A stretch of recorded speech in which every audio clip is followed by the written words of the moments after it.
Emmanuel Macron l'avait promise avant son élection. Ce mercredi 4 avril, le Premier ministre a abattu ses cartes sur la réforme des institutions. Ces textes contribueront à rénover profondément la vie politique et parlementaire dans un souci de responsabilité, de représentativité et d'efficacité, a déclaré Édouard Philippe.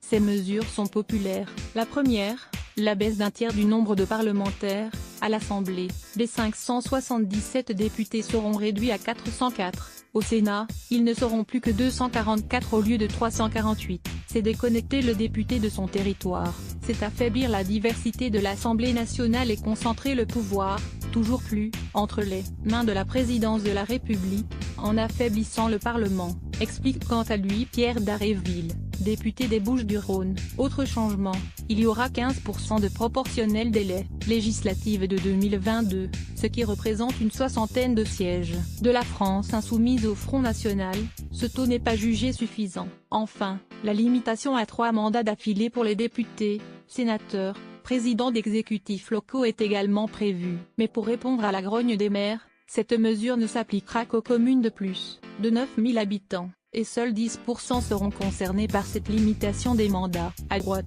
ça ne passe pas. Qu'on laisse les électeurs décider si un élu est un bon élu ou non, confie Daniel Fasquelle. Les Républicains, divisés sur cette réforme, ne la considèrent pas acceptable en l'état. Le gouvernement n'est pas sûr de pouvoir faire adopter sa révision sans recourir à un référendum. À lire aussi sujet.